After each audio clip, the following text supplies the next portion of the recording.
एक गांव में शिवा नाम का एक आदमी रहता था जो लोगों के साथ ठगी करता था। वह घर में अकेला ही रहा करता था। वह आसपास के गांवों से कुछ ठग कर लाता और फिर महीनों तक खाता रहता। जब पैसे खत्म हो जाते तो फिर से ठगने निकल पड़ता और एक दो दिन बाद किसी और को ठग कर लौट आता। धीरे धीरे उसकी चर्चा आसपास के गांवों तक फैल गई। लोग अब धीरे धीरे शिवा से सावधान रहने लगे थे। आसपास के गांवों के लोग अब आसानी से उसके जाल में नहीं फंसते थे, जिससे उसे मुश्किलें होने लगी।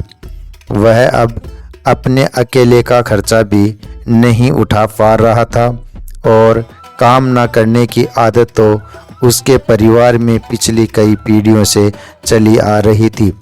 जब उसके गांव के लोग उसे समझाते कि शिवा, अपनी बाप दादा की चली आ रही आदत को छोड़ो और कुछ काम धंधा कर लो, तो वह जवाब देता कि काम धंधा करना मूर्खों का काम है। चालाक लोग मूर्खों के धन को चालाकी से खाते हैं। मैं कोई काम नहीं करने वाला। लोग उसे समझाने के बजाय सावधान रहना ही बेहतर समझने लगे। धीरे धीरे उसकी उम्र बढ़ने लगी, लेकिन उसका विवाह नहीं हुआ। कारण यह था कि गांव वाले नहीं चाहते थे कि शिवा का विवाह हो। वे चाहते थे कि उसके खानदान का यही अंत हो जाए। जो भी व्यक्ति अपनी बेटी की शादी के लिए आता, गांव वाले उसे पहले ही बता देते कि शिवा एक नंबर का धोखेबाज है। इतना सुनते ही लोग भाग खड़े होते। धीरे धीरे उसकी विवाह की उम्र निकलने लगी। उसने सोच लिया था कि अब गांव वाले मेरा विवाह नहीं होने देंगे और अब मेरी उम्र भी ज़्यादा हो चली है। सीधे तरीके से विवाह की संभावना अब नहीं है, पर मुझे हार नहीं माननी चाहिए। उसने सुन रखा था कि सोनपुर में विश्वविख्यात मेला लगता है, जहां पशु पक्षी ही नहीं, स्त्री पुरुष भी बिकते हैं। राजा महाराजा वहां से दास दासियां खरीदते हैं। शिवा, जो एक शातिर ठग था, सोनपुर के मेले के लिए निकल पड़ा। रास्ते में उसे एक भाई बहन मिल गए। भाई अपनी सौतेली बहन को उसके ननिहाल छोड़ने जा रहा था। रास्ते में बारिश शुरू हो गई तो उन्हें एक छोटे से मंदिर में शरण लेनी पड़ी। वहीं पर शिवा भी आ गया और बारिश रुकने का इंतजार करने लगा। वैसे बारिश का मौसम नहीं था, लेकिन बेमौसम बारिश ने उन्हें रात में भी वहीं ठहरने के लिए मजबूर कर दिया। लड़की का भाई शिवा से बोला, भाई, मैं पास के गांव में कुछ खाने का प्रबंध करने जा रहा हूं। दरअसल हम दोनों ने सुबह से ही कुछ खाया पिया नहीं है। तुम मेरी बहन का कुछ देर तक ख्याल रखना। मैं तुरंत ही भोजन का प्रबंध करके लौटता हूं। यह कहकर वह गांव की ओर चला गया। उसके जाने के बाद शिवा लड़की से बोला, क्या यह लड़का तुम्हारा सगा भाई है? लड़की बोली, हाँ हाँ, मेरा सगा भाई है, पर तुम ऐसा क्यों पूछ रहे हो? शिवा बोला, कुछ नहीं, बस ऐसे ही पूछ लिया। दरअसल मुझे कुछ शंका हुई थी। मेरे गांव में एक सौतेला भाई अपनी बहन से बहुत प्यार करता था। एक दिन वह उसे उसके ननिहाल छोड़ने गया था, लेकिन ननिहाल में ना ले जाकर उसने उसे सोनपुर के मेले में बेच दिया। बेचारी सीधी सादी थी, भाई की चिकनी चुपड़ी बातों में आ गई। पता नहीं उसे कोठे वालों ने खरीद लिया या कोई राजा महाराजा उसे दासी बनाकर ले गया, या फिर कोई आदमी उसे अपनी पत्नी बनाने के लिए खरीद कर ले गया। जमाना बड़ा खराब है। यहाँ भाई बहन भी अपने नहीं होते। इतना सुनकर लड़की के मन में शंका होने लगी कि सौतेला भाई मुझे ननिहाल ना ले जाकर कहीं बेच ना दे। अगर मुझे बेच दिया गया तो मेरी जिंदगी बर्बाद हो जाएगी। मैं किसी गरीब के साथ एक रोटी खाकर गुजारा कर लूँगी, लेकिन बिकने से तो बच जाऊँगी। उसे लगने लगा कि उसकी सौतेली माँ ने साजिश के तहत भाई को भेजा है। भला हो इस आदमी का जो मुझे सही समय पर बता दिया। वह शिवा से बोली, दरअसल यह मेरा सौतेला भाई है। क्या तुम्हें लगता है कि वह मुझे बेच सकता है? शिवा बोला, मुझे पूरा विश्वास है कि वह तुम्हें बेचेगा। लड़की घबरा कर बोली, मैं तुम्हारे साथ भी जिंदगी बिताने को तैयार हूँ, बस तुम मुझे बिकने से बचा लो। शिवा बोला, काम तो बहुत कठिन है, पर नेक काम में आदमी को जान की भी परवाह नहीं करनी चाहिए। तुम रात को सोना मत, हम आधी रात को चुपके से यहाँ से भाग चलेंगे। थोड़ी देर बाद लड़की का भाई वापस आ गया। वह साथ में खाना लेकर आया था। तीनों ने खाना खाया और सो गए। शिवा बोला, भाई हमारे साथ एक लड़की है, इसका ध्यान रखना है। लड़की को सोने दो और आधी रात तक मैं सो जाता हूँ, उसके बाद तुम सो जाना। लड़की का भाई बोला, रास्ते में मिले आदमी ही एक दूसरे के मित्र होते हैं। तुम एक भले आदमी हो, अभी तुम सो जाओ। आधी रात होने पर लड़की के भाई ने शिवा को जगाया और खुद सो गया। लड़की तो डर के मारे सोई ही नहीं थी। जब शिवा को विश्वास हो गया कि वह सो गया तो उसने लड़की को साथ भागने का इशारा किया। दोनों वहां से भागकर शिवा के गांव आ गए। शिवा को किसी भी तरह एक पत्नी चाहिए थी। शिवा ने उस लड़की से विवाह कर लिया। उस स्त्री से शिवा को 2 साल में 2 पुत्र हुए, लेकिन तीसरे साल जब वह तीसरे पुत्र को जन्म दे रही थी तो जच्चा बच्चा दोनों की मौत हो गई। दोनों बच्चों के लालन पालन की जिम्मेदारी शिवा पर आ गई। शिवा ने उन्हें पाल पोस कर बड़ा किया। दोनों अब सयाने हो चुके थे और उन्होंने अपने पिता के सारे गुण सीख लिए थे और वह ठगी में माहिर हो गए थे। वे इतने माहिर हो गए थे कि हीरापुर की एक सेठानी से एक सोने के सिक्कों से भरा कलश ही ठग कर ले आए थे। शिवा अपने बेटों से काफ़ी खुश था कि उसके बेटे उसके रास्ते पर चल पड़े हैं। शिवा ने सोने के कलश को अपनी चारपाई के नीचे छिपा लिया था। चूँकि वह बूढ़ा हो चुका था, इसलिए वह कोई बड़ी ठगी नहीं कर सकता था, परंतु वह अपने बेटों को रोज नई नई तरकीबें सिखाता रहता था। एक दिन उसने अपने बेटे से कहा, चलो आज तुम्हें कुछ नया सिखाता हूँ। वह अपने बेटों के साथ गांव के बाहर एक पगडंडी पर आ गया और उनसे बोला, आज मैं तुम्हें दिखाऊंगा कि किसी पशु की ठगी कैसे की जाती है। संयोग से शिवपुरी गांव का एक किसान अपनी एक गाय बेचने के लिए मेले में जा रहा था। शिवा ने कहा, देखो वह आदमी गाय लेकर आ रहा है, अब देखो हम उसे कितनी आसानी से ठग लेते हैं। तुम लोग दूर दूर फैल जाओ और उससे एक ही बात पूछना कि कहाँ से आ रहे हो और कहाँ जा रहे हो। अगर वह गाय बेचने की बात करे तो गाय की कीमत 100 रुपये से ज़्यादा मत बताना। किसान के पास आने पर शिवा ने कहा, भाई कहाँ से आ रहे हो, आओ थोड़ा आराम कर लो। किसान बोला, नहीं भाई मैं आराम नहीं कर सकता, मुझे सोनपुर मेले में गाय बेचने जाना है। अगर रुका तो मेले में पहुंचने से पहले ही देर हो जाएगी, व्यापारी लौट जाएंगे तो मेरी गाय कौन खरीदेगा। शिवा बोला, अब कोई खरीदेगा भी नहीं, क्योंकि हम मेले से आ रहे हैं, वहाँ अब पशुओं के गोबर के अलावा कुछ नहीं बचा है, ना तो कोई क्रेता है और ना ही कोई विक्रेता है। किसान ने कहा, तो अब मैं क्या करूं? शिवा ने कहा, करना क्या है, गाय हमें ही बेच दो। हम मेले में गाय खरीदने गए थे, परंतु हाथ मलते हुए लौटना पड़ा। किसान ने पूछा, कितना दोगे? शिवा ने कहा, मेले की फिरती हुई गाय है, 100 रुपये ले लो। किसान ने कहा, भाई पागल तो नहीं हो गए हो, 100 रुपये में कहीं गाय मिलती है?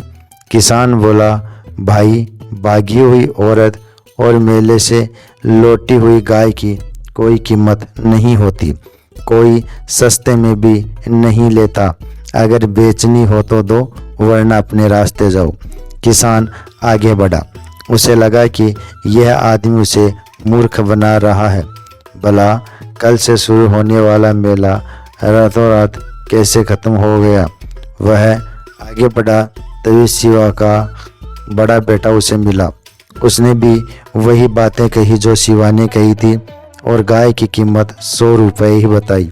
किसान आगे बढ़ा तो शिवा का दूसरा बेटा मिला। उसने भी वही बात दोहराई।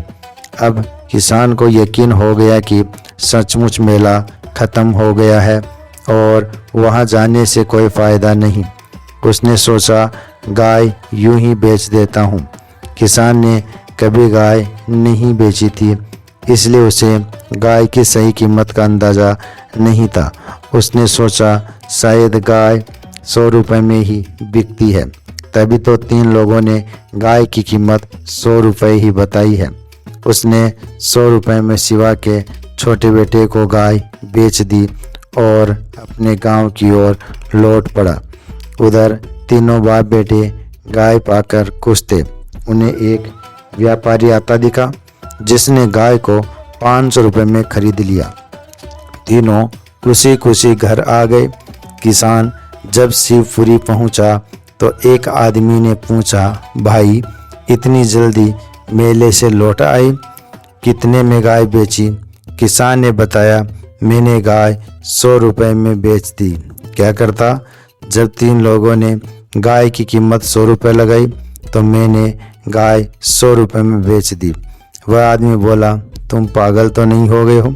100 रुपये में मुर्गी भी नहीं मिलती और तुमने गाय बेच दी। लगता है तुम्हें शिवा और उसके दोनों बेटों ने ठग लिया है। तुम्हारी गाय की कीमत 500 रुपये थी। तभी किसान को वह व्यापारी आता दिखा, जिसने गाय को 500 रुपये में खरीदा था। उसने बताया, भाई हमें यह गाय 3 लोगों ने 500 रुपये में बेची है। किसान क्या करता? वह अपना माथा पीटता हुआ घर गया और अपनी पत्नी को सारी बात बताई। पत्नी बोली, चिंता मत करो, हम उन ठगों को ऐसा सबक सिखाएंगे कि उनके खानदान में कभी ठग पैदा ही नहीं होंगे। मैं तुम्हें रात में पूरी योजना समझा दूंगी। हम सुबह वही करेंगे। सुबह किसान की पत्नी अपने पति के साथ शिवा के गांव गई। उसने अपने पति को समझाया कि तुम दूर से मुझ पर नज़र रखना, जब मैं इशारा करूंगी तो मेरे पास आ जाना। वह शिवा के घर के पास जाकर रोने लगी। शिवा ने अपने बेटों से कहा, जाकर देखो वह औरत क्यों रो रही है। अगर उसके पति ने उसे घर से निकाला होगा तो उसे प्यार से मेरे पास ले आओ। दोनों बेटे उस स्त्री के पास गए और पूछा, तुम क्यों रो रही हो? क्या तुम्हारे पति ने तुम्हें घर से निकाल दिया है? चिंता मत करो, हमारे घर को अपना ही घर समझो। किसान की पत्नी बोली, आपने सही पहचाना, मेरे पति ने मुझे बहुत मारा पीटा और घर से निकाल दिया है। मेरे मायके में भी कोई नहीं है, मैं कहाँ जाऊँ? दोनों ने कहा, चिंता मत करो, हमारे घर चलो, हमारे पिताजी से बात कर लो, हम तुम्हें अपने घर में रहने देंगे। किसान की पत्नी उनके साथ घर चली गई। शिवा ने कहा, बेटी अगर तुम्हारे पति ने तुम्हें घर से निकाल दिया है तो उसके घर कभी मत जाना, तुम हमारे घर रहो, हम तुम्हारी शादी अपने बड़े बेटे से करा देंगे। किसान की पत्नी बोली, मैं जल्दबाजी में शादी नहीं करूँगी। मैं पहले देखूँगी कि तुम्हारे बेटे भी मेरे पति की तरह निकम्मे तो नहीं है। वह घर के अंदर गई और शिवा से बोली, आपके बेटे तो मेरे पति से भी ज़्यादा निकम्मे हैं। घर में चूल्हा जलाने को लकड़ी नहीं है, एक मुट्ठी अनाज भी नहीं है। यह तो किसी कंगाल का घर लगता है। अब जब मैं घर में आ गई हूँ तो सब कुछ मेरे हिसाब से चलेगा, वरना मैं इस घर में नहीं रह सकती। शिवा बोला, अभी मैं एक बेटे को लकड़ी लाने जंगल भेजता हूँ और दूसरे को राशन लाने बाजार भेजता हूँ। मिठाई भी ले आऊँगा। उसने बड़े बेटे को जंगल से लकड़ी लाने और छोटे बेटे को सोने के सिक्के देकर बाजार भेज दिया। किसान की पत्नी बोली, आपके घर में धन संपदा तो कुछ है नहीं, जबकि मुझे गहने पहनने का बहुत शौक है। लगता है यह घर मेरे लायक नहीं है। अगर मैंने आपके बेटे से शादी कर ली तो जिंदगी भर पछताना पड़ेगा। शिवा बोला, नहीं पगली, तू जिंदगी भर रानी की तरह राज करेगी। हमारे पास जितना धन है किसी के पास नहीं है। किसान की पत्नी बोली, कौन सा धन? कुछ दिखता तो है नहीं। मैं इस घर में नहीं रह सकती, मैं अभी जाती हूँ। शिवा बोला, रुको, तुम्हें यकीन नहीं हो रहा तो दिखा देता हूँ। धन मेरी चारपाई के नीचे फटी पुरानी थैली में रखा है, ध्यान से देख ले और जाने का ख्याल छोड़ दे। किसान की पत्नी ने धन देख लिया और अपने पति को इशारा किया।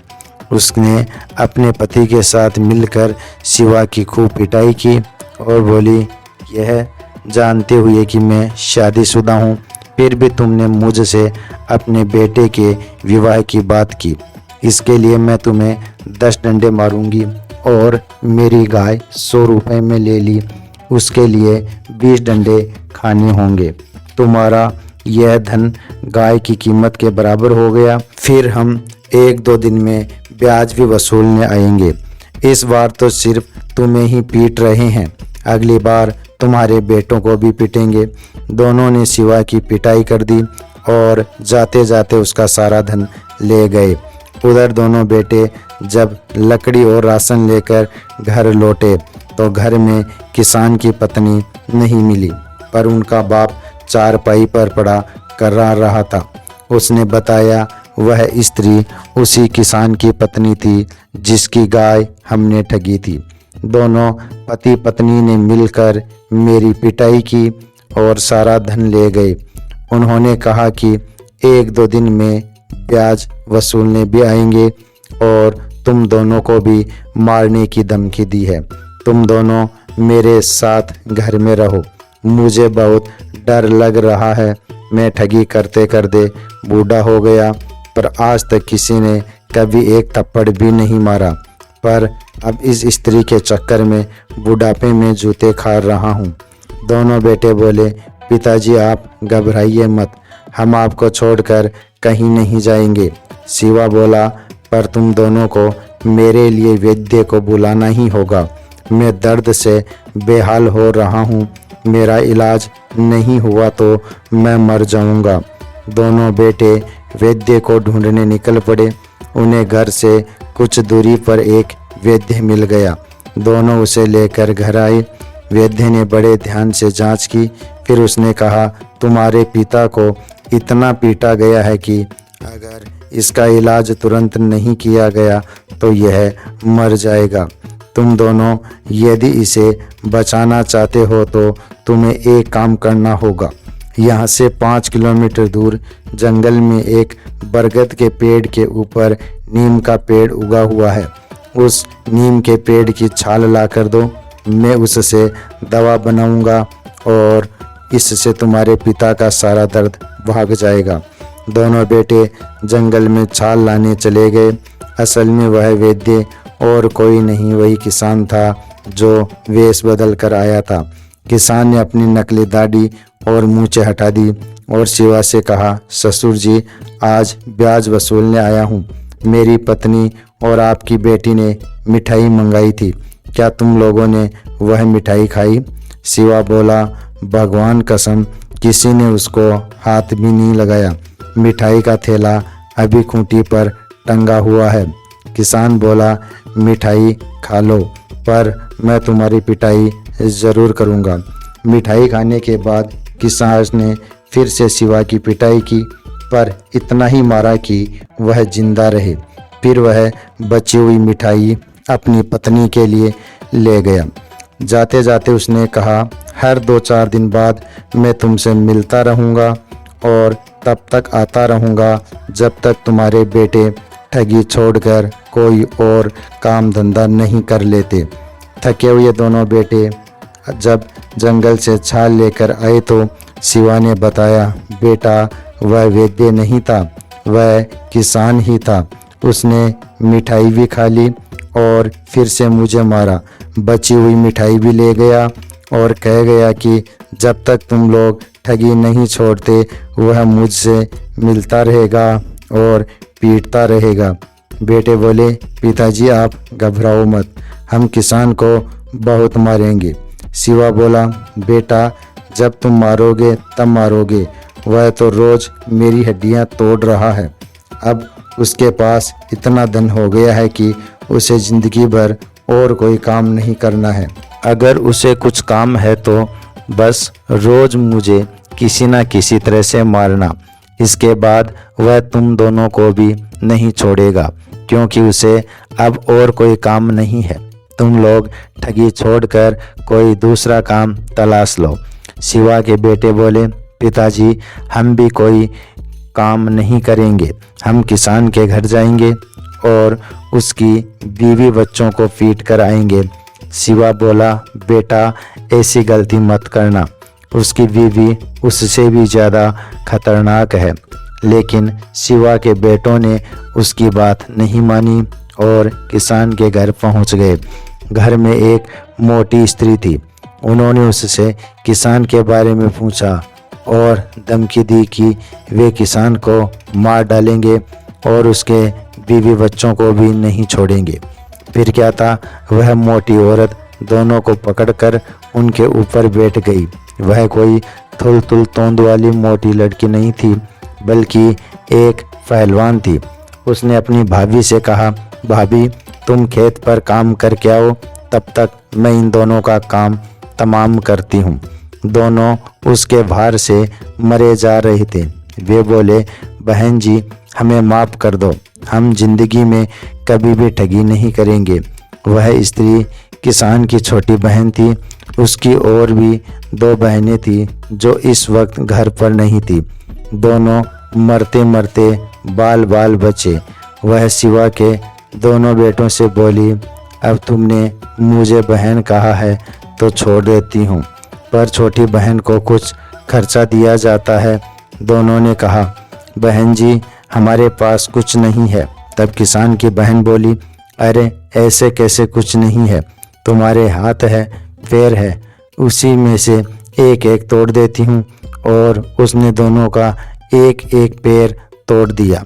लंगड़े हुए शिवा के दोनों बेटे उसके पास पहुँचे। शिवा रो पड़ा और बोला, मैंने तुम दोनों को मना किया था, पर तुमने मेरी बात नहीं मानी। अब अकल ठिकाने आई। इसके बाद तीनों ठगों ने ना तो कभी ठगी की और ना ही किसान उन्हें मारने आया।